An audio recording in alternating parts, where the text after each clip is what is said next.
Deus é fiel. Ele não permitirá que vocês sejam tentados além do que podem suportar. Mas quando forem tentados, Ele lhes providenciará um escape. Em outras palavras, toda tentação que você enfrenta tem uma maneira de escape. A Bíblia tem muito a dizer sobre sensualidade, lascívia e comportamentos excessivos. A palavra lascívia se refere à tendência de incitar desejos impuros.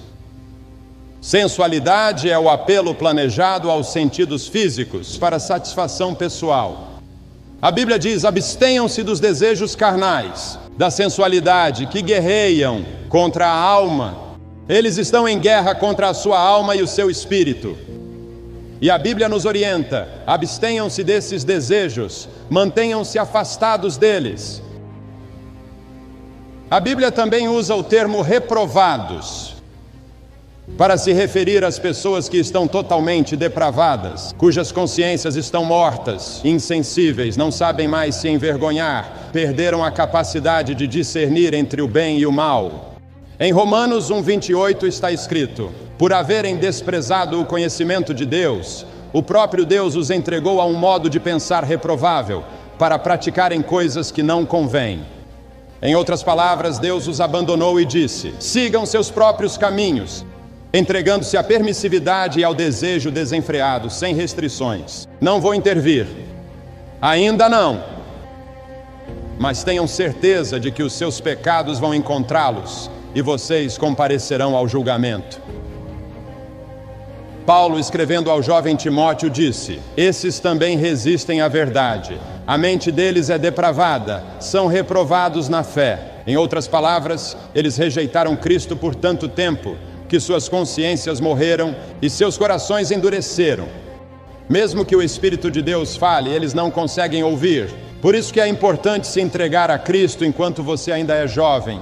É importante se entregar a Cristo agora. Se o Espírito de Deus estiver sussurrando para você, entregue sua vida a Cristo, porque pode haver um tempo em que sua consciência estará morta e você não conseguirá mais ouvir Deus falar.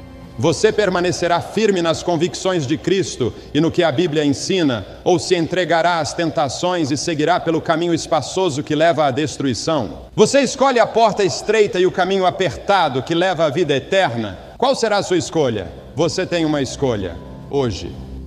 Deus nunca forçará você a escolher. Um exemplo de resistência é o jovem chamado Daniel. A Bíblia nos diz que Daniel propôs em seu coração, decidiu que não se contaminaria com as iguarias do rei, nem com o vinho que ele bebia. Daniel era um jovem com um propósito. Ele foi capturado em Jerusalém, quando os exércitos de Nabucodonosor invadiram a cidade. Ele foi levado cativo, atravessando 1.500 milhas pela região do Crescente Fértil, até a Babilônia, 1.500 milhas distante de sua terra natal, 1.500 milhas distante de sua casa. Naquela época, sem aviões, sem automóveis, dias e semanas de viagem. Mas ele estava determinado a servir a Deus. Ele tinha provavelmente no máximo 12 ou 15 anos de idade.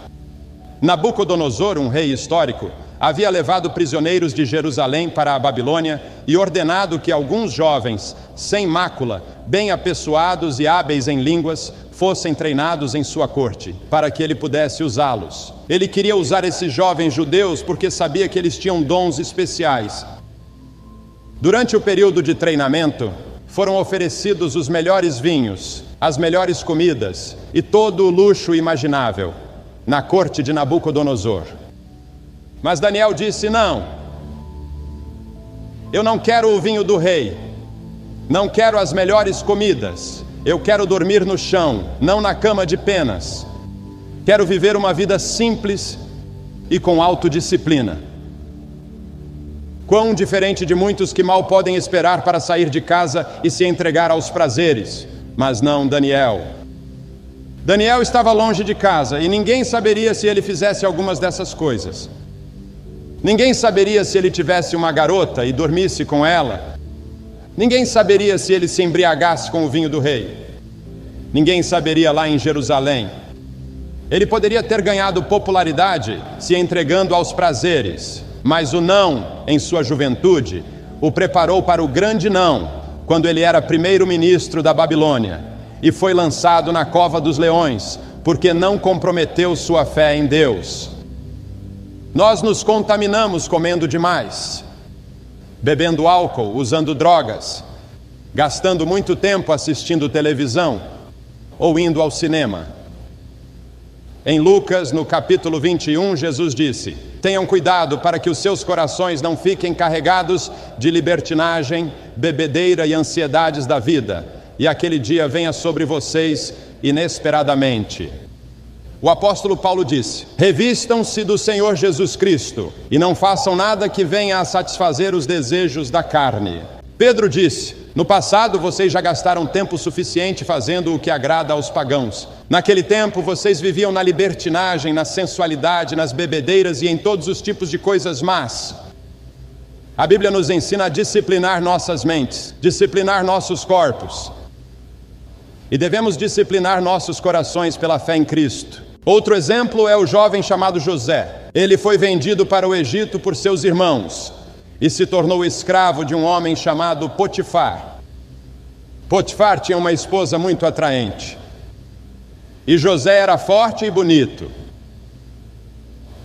Em Gênesis, no capítulo 39, você encontra para ler a história da tentação que José enfrentou. A esposa de Potifar,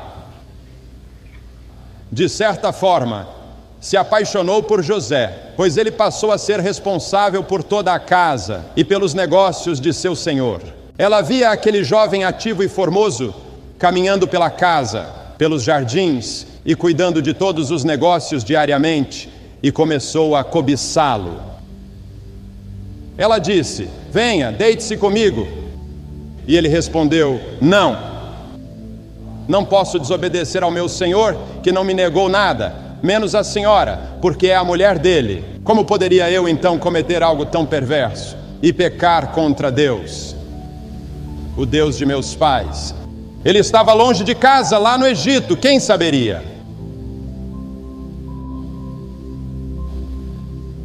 Mas ele disse não. E quando ele disse não, pela última vez, ela o agarrou pelo manto. Então ele fugiu dela, deixando seu manto para trás. Ela então começou a gritar e chamar os servos, acusando-o falsamente de ter tentado desrespeitá-la. Potifar acreditou e mandou José para a prisão. Muitos conhecem a história de como, através de uma série de circunstâncias, José acabou se tornando o primeiro-ministro do Egito e governou o Egito sob o faraó. Deus o observava, o guardou e o promoveu, porque José teve a força dada por Deus para dizer não quando foi tentado. O sexo não é pecado.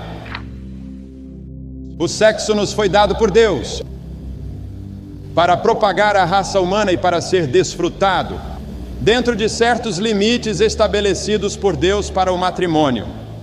As características de um cristão são o autocontrole e a autodisciplina. Paulo, escrevendo a Timóteo, disse: conserve-se puro. Como permanecer puro no mundo em que vivemos? Como permanecer puro ao olhar para as bancas de jornal? Como permanecer puro ao ver os filmes? Como permanecer puro com tantas tentações lançadas em você? Você não pode, não consegue, exceto por um meio. Se Cristo estiver no seu coração, Ele te dará a força e o poder, porque nenhuma tentação será tão forte que Ele não providenciará uma maneira de escapar. Então entregue sua vida a Cristo agora e deixe que Ele tome controle da sua vida. Deixe que Ele seja o Senhor da sua vida e que Ele governe todas as áreas da sua vida, sua mente, seu corpo e até mesmo sua vida sexual. Deixe que Ele seja o Senhor da sua vida sexual.